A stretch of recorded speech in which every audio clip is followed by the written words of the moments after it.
ये रो करके इतनी करुणामय वातावरण बना देती है, बस रो जाएंगे कुछ प्रसंग में सब लोग द्रवीभूत हो जाएंगे। अरे राम राम राम राम राम राम, भारी दुख है। स्त्री कहती है हो गए हमारे आंसू सफल, तुम्हें द्रवीभूत कर दिया। ये मैं नहीं बोल रहा हूं, नीतियां हैं, शास्त्रों में लिखी हुई हैं। स्त्री का शस्त्र है। कहीं से दशरथ इतनी जल्दी प्रभावित नहीं होते थे, जल्दी बात मानने वाले नहीं थे, कोप के कारण नहीं।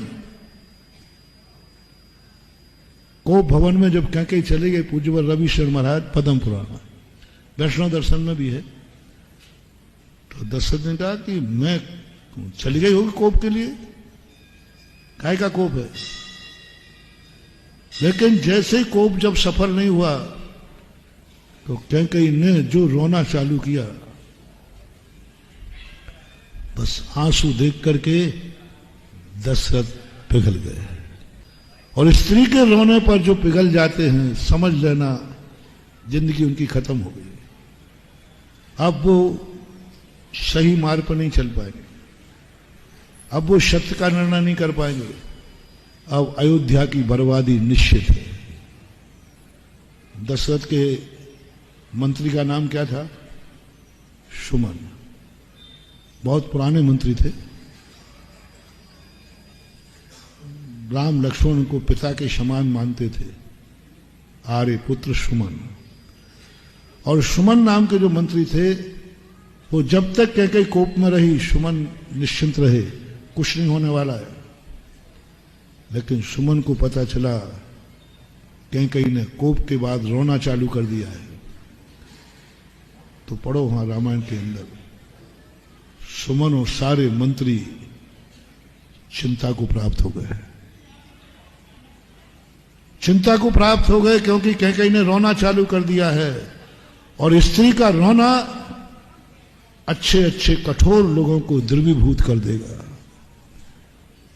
तुरंत सुमन ने कहा बस अब अनर्थ होने वाला है, अब राजा साहब को कोई नहीं मना पाएगा, राजा साहब किसी की नहीं मान पाएंगे, क्योंकि स्त्री ने रोना चालू कर दिया। बड़े बड़े मंत्री बैठ कर कहते अब कोई नहीं बचा सकता है, राजा साहब अब नीतियां को त्याग देंगे, न्याय को त्याग देंगे, सब कुछ दांव पर लगा देंगे, क्योंकि स्त्री ने रोना चालू कर दिया है, अब कुछ नहीं होगा।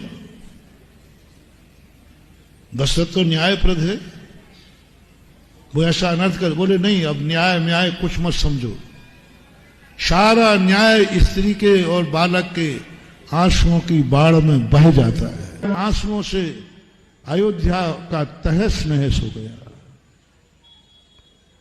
इसलिए अब प्रसंग आया है तो कहूंगा तो सही है।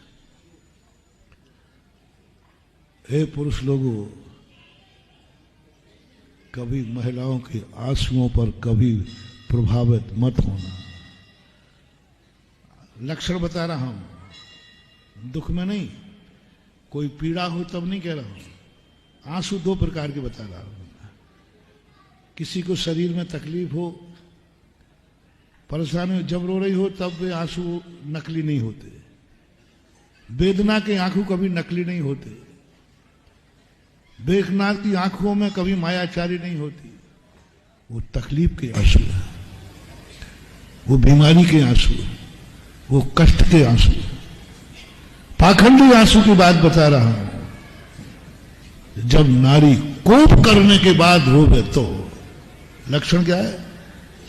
नहीं तो मामला गड़बड़ हो जाए, आज के बाद बेचारी, हाँ कोई कष्ट आ जाए, दुखी हो जाए तो अरे पाखंडी है, रो रही है। हाँ नहीं तो ऐसे प्रवचन बड़े खतरनाक होते हैं।